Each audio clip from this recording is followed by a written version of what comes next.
기간제 교사 제도는 지난 1997년 도입됐습니다. 교육공무원법은 정규교사가 휴직이나 연수 등의 이유로 자리를 비우거나 한시적으로 특정 과목을 가르칠 교사가 필요할 경우 기간제 교사를 임용할 수 있다고 규정합니다. 일시적으로 필요할 경우를 위해 도입됐지만 기간제 교사는 계속 늘고 있습니다. 임시보충이라는 법의 취지가 무색한 상황입니다. 지난 2013년 동국대 산학협력단이 교육부의 의뢰를 받아 작성한 연구 보고서입니다. 초중고등학교 전체 교사 가운데 기간제 교사는 지난 2007년 약 4.5%를 차지했습니다. 이명박 정부가 들어선 2008년 이후 급격히 늘어나기 시작했고 지난 2012년에는 전체 교사의 10% 수준까지 상승했습니다. 이명박 정부 5년 동안 2배가 넘게 증가했습니다. 당연히 기간제 교사의 수도 크게 늘었습니다.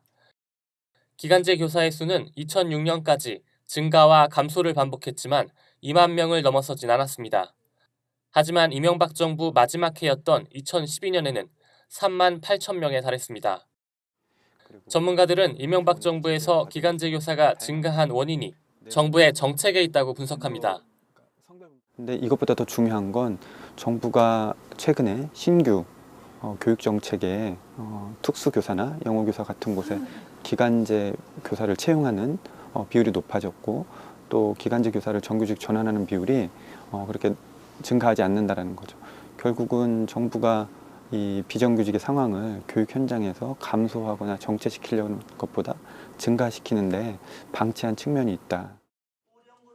기간제 교사의 증가 추세는 박근혜 정부 들어서도 계속되고 있습니다. 지난해 9월 교육부가 작성한 자료에 따르면 2013년과 2014년에도 기간제 교사의 증가세는 이어졌습니다. 지난 2012년 3만 8천여 명이던 기간제 교사는 2013년 4만 명을 넘어섰습니다. 그러니까 우리 사회에서 비정규직이 늘어나는 그런 방향과 속도만큼 학교에서도 비정규직이 늘어나고 있다는 거죠. 기간제 교사가 아니어야 되는데 정규직으로 뽑아줘야 되는 부분을 예산상의 이유 때문에 정부에서든 사립재단에서든 기간제 교사를 뽑는다고 하는 것은 이거는 교육 정책의 문제라기보다는 그죠? 노동 정책의 문제고요. 이명박 정부 이후 지속된 비정규직 확대 기조가 학교 현장에까지 악영향을 미치고 있다는 분석입니다. 전문가들은 정부가 정규교사를 늘리기 위한 예산을 확보하고 기간제 교사 비율을 감시하는 등 적극적인 정책을 펴야 한다고 강조했습니다. 지금은 기간제 교사의 활용 비율에 대한 가점이나 이런 것들이 전혀 없습니다. 근데 공공기관이 있습니다.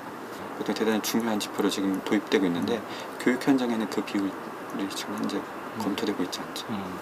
우리나라 전국의 기간제 교사의 평균 비율을 5등분해서 기간제 교사를 현저하게 활용하지 않는 학교에 대해서는 더 가점 제도를 주고 그리고 기간제 교사 평균보다도 더 많이 활용하는 기업에서는 이 페널티를 줘서 차기 연도에 반영하는 구조를 같이 병행할 필요가 있죠. 국민TV 뉴스 안은필입니다.